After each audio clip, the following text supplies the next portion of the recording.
Welcome everybody. First of all, I want to welcome the participants for the first CEMAFON Roundtable discussion here in Prague in front of the International Foundry Forum 2012. I am Thomas Fritsch, and our topic for today is European foundry equipment suppliers facing the Euro crisis, impact on the industry. First of all, I like to introduce our participants, and I like to thank you for coming. From left to right, we have Mr. Jürgen Lamparter representing Oskar, Frech, GmbH and Co. KG. The next one is Andrew Turner, Secretary General of FESA from the UK. In the center in the middle is Mr. Gabriele Galante, President of the CEMAFON and of the IFF group from Italy. Next is Mr. Oskar Goitia from Spain, representing Mondragon, head of Mondragon, and representing Loramendi.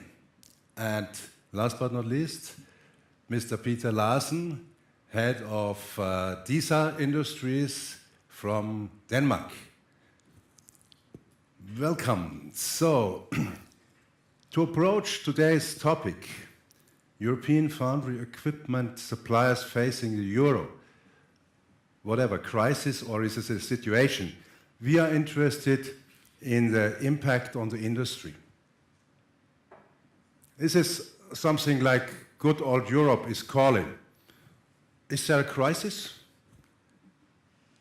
What haven't we already heard and experienced about state policy and financial politics in the world within the course of the last 3 years? Advices, criticism, gradual series of changes, wounded vanity, and the daily struggle for the right financial political instruments. And always in the focus, Europe. Of course, Europe is aware of its own struggles. Also, Europe is very strong as a whole. Europe, unfortunately, has to cope with a heterogeneous structure and with various regional economic strengths. Now we want to find out what's in the store for foundries and the European suppliers. And I like to start with an opening statement of you, gentlemen. When we start with Gabriele Galante, what is the situation in Europe from your country, from your opinion, from your company? Well, the point is that what happened in a country, what happened with a company, that is sometimes completely different problem. I think that the problem of the Euro came on its own from the problem inside Europe. But actually, the point has been that all the country, the different country, they try to find their own way out of the problem we got. Europe, unfortunately, is mainly a geographical expression. It's not, we are not a nation. We are not, and this is a big point. Today, when the first time we have a coordination between the different countries, the situation becomes better and better, and this is the point. Anyway, what I said before, that the problem of the country, the problem of Europe, is not the problem of the company. The company can find their own way to the success, even in this economic situation. And this for me is the important point, because why? Because in Europe we have what is necessary for a company to be successful. Huge human capital. That means we have people with extremely expert. We have a company that are used to export. We are a company that have enough will to go ahead, despite the problem that we can have politically or the, then only the small company, sorry, maybe it's too long, but you have to tell me when, only the small company not exporting, they got the problem of the credit crunch. We that we are exporting, we are followed by the bankers. We are not left alone. just because we have in front of us a big market. And this is, in my opinion, an important point. We have a big market. Let's hear from the others. Jürgen Lamparter, what's your opinion? What's your situation? We do not see a crisis. We see that there are some clouds on South European countries connected with automotive production, where we have declining sales figures. But on the other hand, we just focus and accelerate our efforts in overseas regions, and this helps us for compensation. And as we saw already in the past with other real crises, just Europe took these challenges and came out more strengthened after such a crisis with new opportunities, development that had been done. Mr. Goitia, what's your experience in Spain? From Spain, I cannot deny that we have a crisis. That is very clear. We are unfortunately on the papers every day because of the financial situation of our country. But as Mr. Galante was pointing out, the country doesn't mean that the companies are not sound. I think the foundry industry has been always up and down, and we as manufacturers of equipment or tooling, we understood a long time ago that our future was outside Spain. And this is something which was learned 30 years ago, and Loramendi as a company was leading the market in the core making area because they make a very good strategy in product and selling in all the markets, attending to the customer needs. So if we see the actual situation of the country and we see the business model that, for example, Loramendi and all the Mondragon group companies has as employed-owned companies, I would say that we have some measures already taken a long time ago to head the crisis. I could say that starting 2008, there was an issue, a big issue in whole Europe. But the beginning of 2009, the automotive industry was booming, and therefore, forced by the downsizing and the CO2 reduction, there has been huge investment worldwide in the automotive sector. And we have been taking benefit of those ones, and I would say 2011, 2012 and 10 was a record in terms of volume of business. So we are probably not in the same cycle as the crisis. Probably it will come in the future, some volume reduction. Thank you. Peter Holm, Larsen. What's your experience, your situation? Yeah, you said that I came from Denmark, which is right, I do. But in this respect here, I also represent, you could say, the Norwegian and both Real Operator and DISA.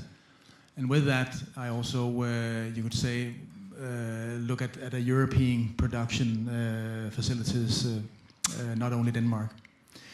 I'm very in agreement with Mr. Galante that for the larger companies, as I think we all here represent, we many years ago basically saw that opportunities for our businesses was also outside Europe, and I would say for the past couple of years from our side, the opportunities has been very much outside Europe, especially we're talking about equipment.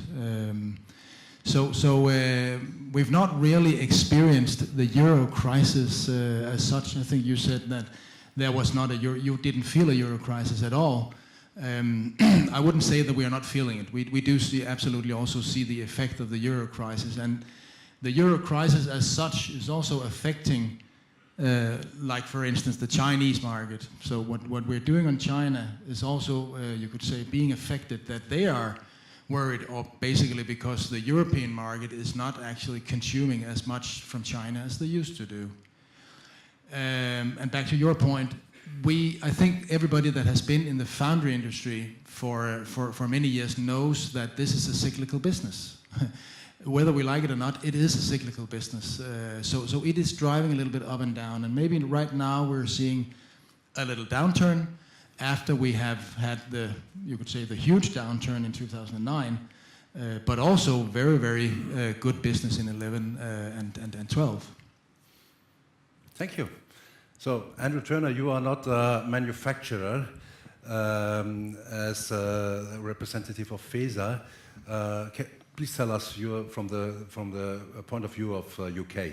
Okay, well, firstly, I'd like to give my apologies from the president of the UK Association, Laurie Palmer, who, unfortunately, due to scheduling of his flight, has not been able to be here. But we've talked a little bit about what we're looking at here today. And I think it's important for us to recognise that the global output of foundries has been growing steadily over the last 20 years.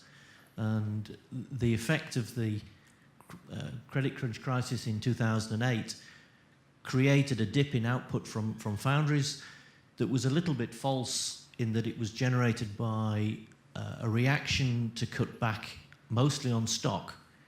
So many of the actual requirements have continued to be fairly steady, and it was a destocking situation that led to the very dramatic downturn in demand for castings in that period.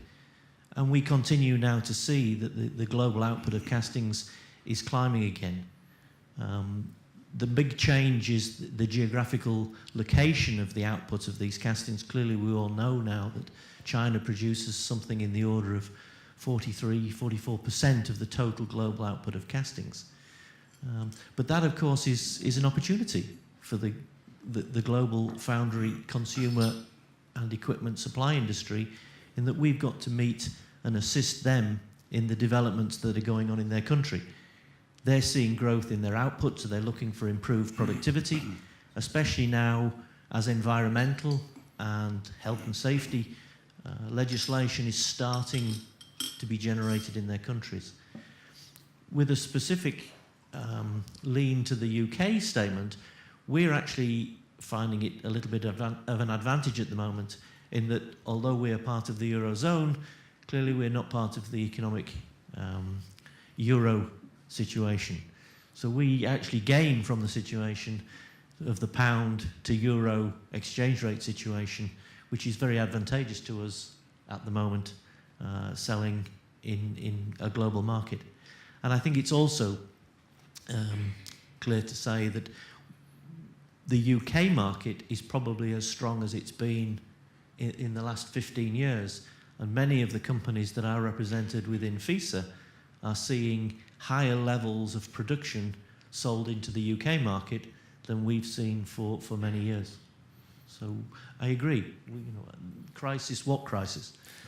Thank you, gentlemen, for the first round. To summarize this, the first round, what kind of crisis?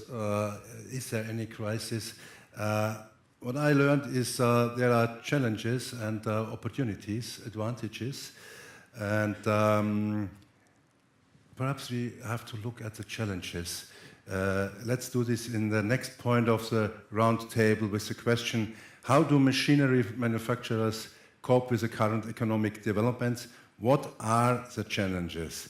Jürgen Lamparter, is there a difference between manufacturers of die casting machines or manufacturers of all the other technologies in foundry industries? I don't think that there is a real difference, because we have the same topics there. There might be a difference between producing companies for European production demands and a difference with such companies that us, where we do the export. So what we can do today is that we intensify our efforts in overseas markets to compensate whenever a market gets some weakness. This is what we can do. On the other hand, we also focus on our own people.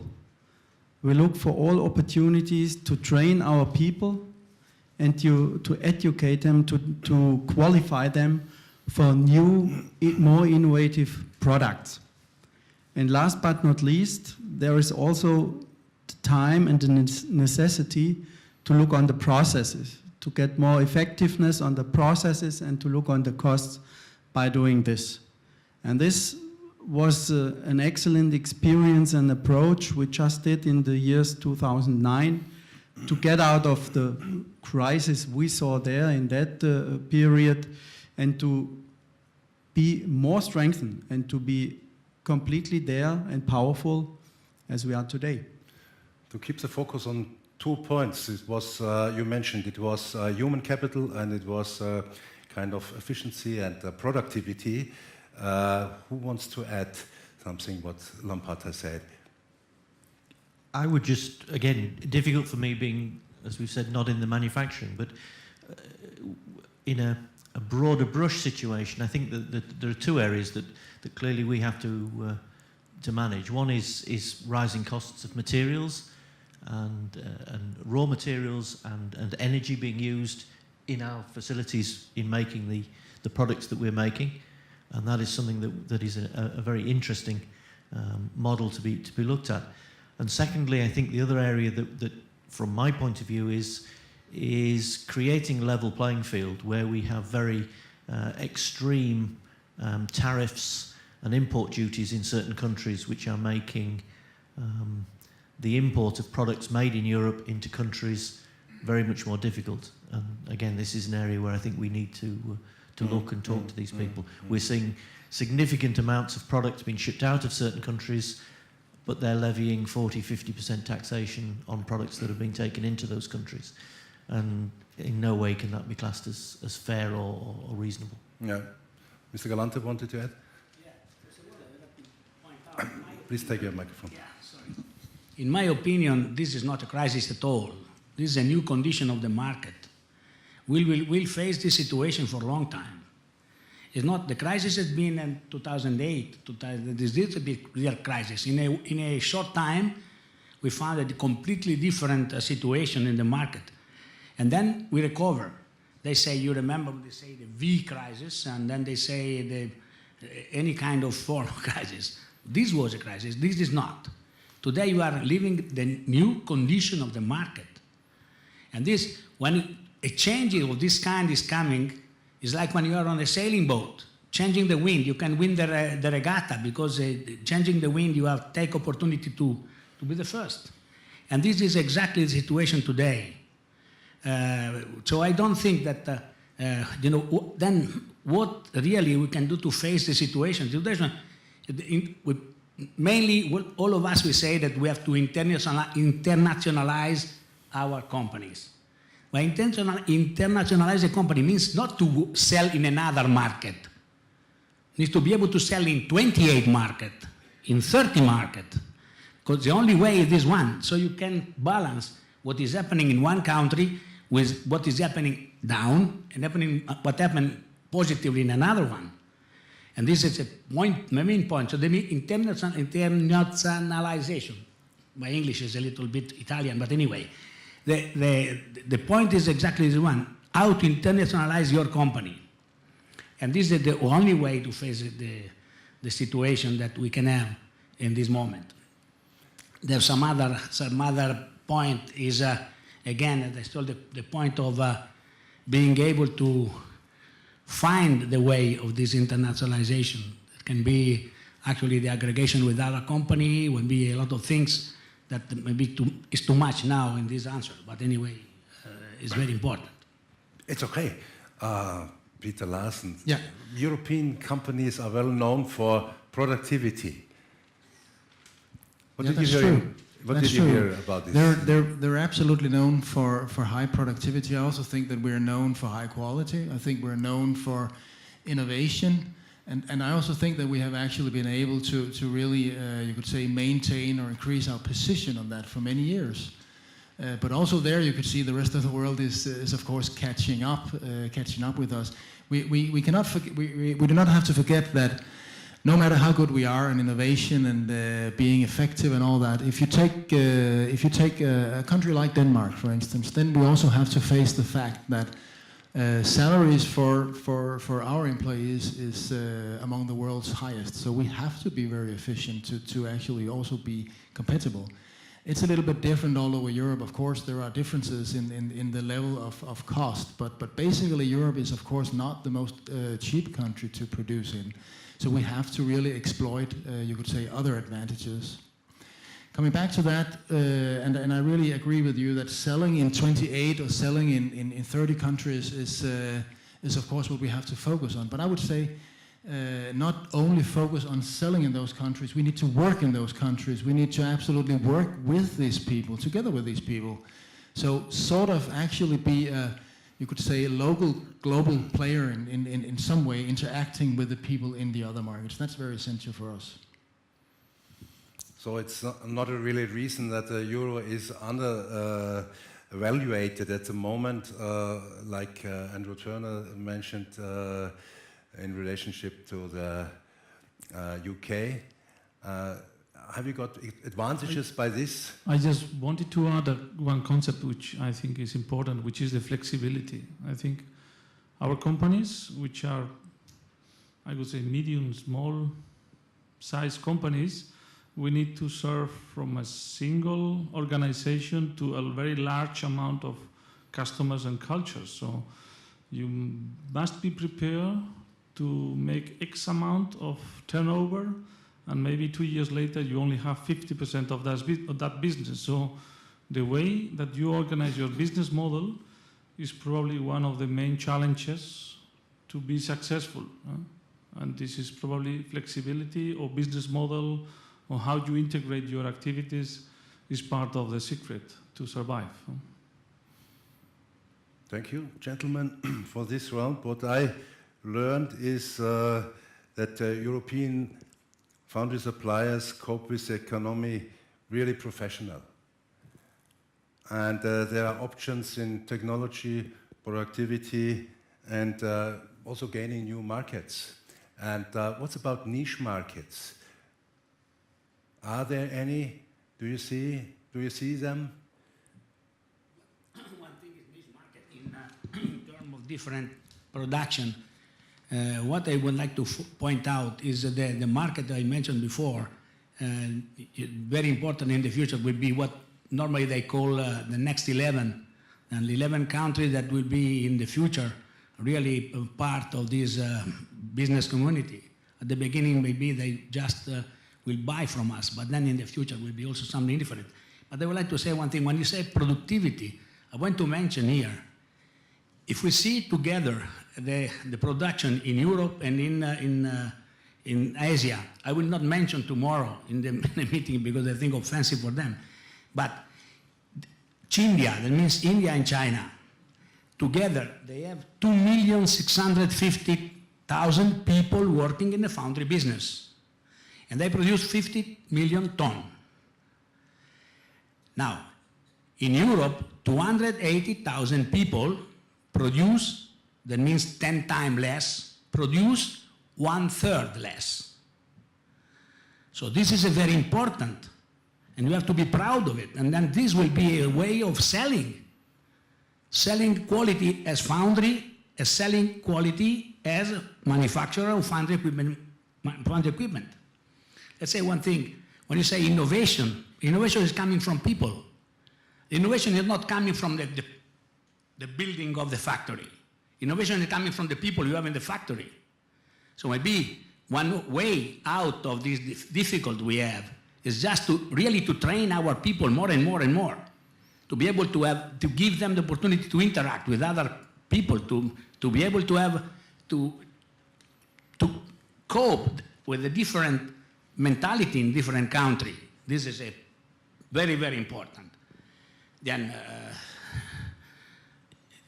and can you imagine when you have to want to go to sell one of the next 11, you have to be able to explain to them not just how to use the machine you make, but to explain to them how to produce good casting.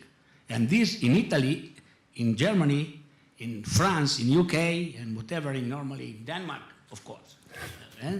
We have people able to do this job. This is why we are, I would say, sure that will be very difficult to cancel us, even the power of the Chinese or something of this kind. We have to be proud of what we are able to do. Pronto, thank you. As a personal remark, there's no doubt there is a technology and market leadership of European companies in foundry business. How can this position be maintained for the future? Let's go to the final round. You mentioned this human capital. This is a really, really big challenge. Is innovation the only key to master this current situation? Peter Larsen? No, I think Mr. Galante, you're a very clever person. You're a very clever person. You were actually talking about the next 11, and I think that when we're talking about innovation, very often people link innovation to the OEM or the equipment side of it, innovating new products, so to speak. Galante actually just a minute ago said that we even maybe have to teach them how to make castings. So this is about thinking innovation as much broader. Could also be innovating your business model. Not only your physical product, but innovating your business model, your application, your service, whatever is needed in the market for the customers is something that we need to focus on. We spoke about this human capital. How is it possible to maintain this and to have further improvements?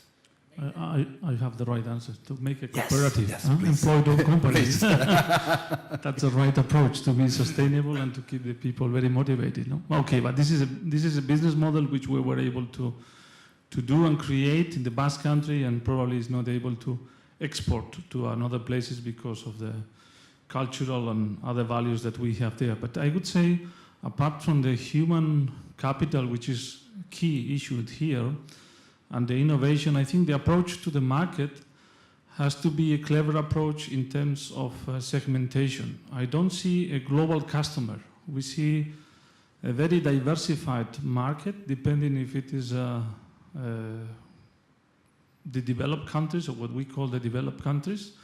There is a requirement and needs there, and a quantity of money that the customer is ready to pay for. But there is a lot of other countries in which are coming now, or they have been there for a long time, and which we probably have been benefiting, all of us. And 50% of the turnover of most of the Europeans was coming from Asia or China or India. We need to understand and read very clearly what are the market rules in each country. And if we try to make the right segmentation and to serve each customer as a single customer with its own requirements and giving the right service, I think this is going to give us a successful story. But this is very expensive, and this is something that we must manage in the right way. And if we follow, for example, the automotive sector, we see that in the past, Volkswagen was able to make, 20 million with 2 models. Now, in order to make 10 million, they need to make 10 models. So this is the way that we need to approach. Our machinery can be a standard. It has to have standard features, but it has to be adapted to each market and customer. And this is a big challenge that we have for the future, in my opinion. When you think about markets, new markets, Jürgen Lamparter, where do you see the markets for the next 5 years? We think that all markets will be important. There is not only one way. We have to take care about our home market, that's clear. This had been very important over the last years now. And we have to give all our efforts to continue that.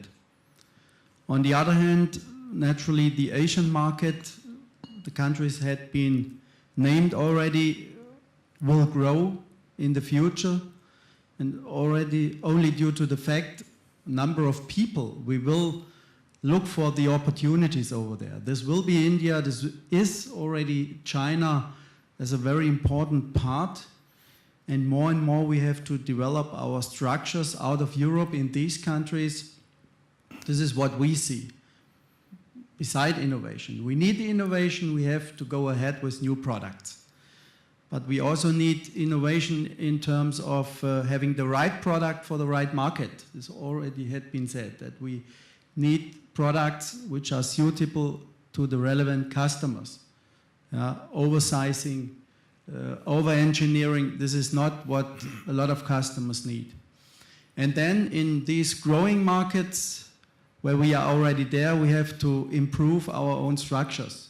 We are there with our daughter companies, and we have to improve and to develop, beside the sales, the service, and we have to establish and to increase our production platform there, so that we get some independency from the European production platform. And last but not least, we also look for new upcoming markets. We look for markets who slept for a while and will get more and more important for the Europeans, such as the East European countries, where the automotive industry just develops the network. So this is what we see. We have to do all of them. Somebody likes to add something?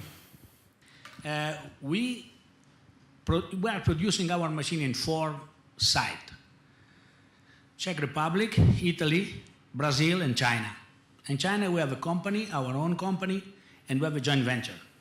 That means we have actually a number of sites to produce our material. And this is the only way to be very close to the customer, close mentally also. To speak with the Chinese, it's better to have a Chinese with you. And not because the Chinese are worse or better. They are Chinese, they are different than me. And if we can understand exactly what they want, what is their hope, what is their ideas, and be careful, what is the idea of their government. A completely different the philosophy. They say that one person never have more right than the total people around. So in Italy we can stop making a motorway because one guy doesn't want to sell his house. He's not in China. And this also in the factory. The factory can be built not only because you have a need of this particular casting, just because the government want you to build a factory. This is something that you have to understand, and you understand better if you are on the country. This is, for me, is a very important point, that the European can sometimes get together to make like a base somewhere. Doesn't matter if German, Italian, French, British. We can company together. They can have a success for all of us. Sorry for being a little bit, but I'm strongly European. Maybe in this moment, Europe is not so... You are a strong European Yes. trying to find synergies in this moment, and this was a good remark to come to the end now. Gentlemen, it looks like that that's all we want to cover today. Once more, I'd like to thank you participating in the roundtable. First CEMAFON roundtable here in Prague. I think the audience can be deeply confident that the European foundry suppliers are still alive and inspired, and they are still technology leaders in the world, reliable partners for the future, and very successful doing their jobs, besides the world economic situation. If somebody would ask me whether there's a kind of homeland for foundry suppliers, I would answer it is Europe. Good luck, a lot of success. Thank you and take care, everybody.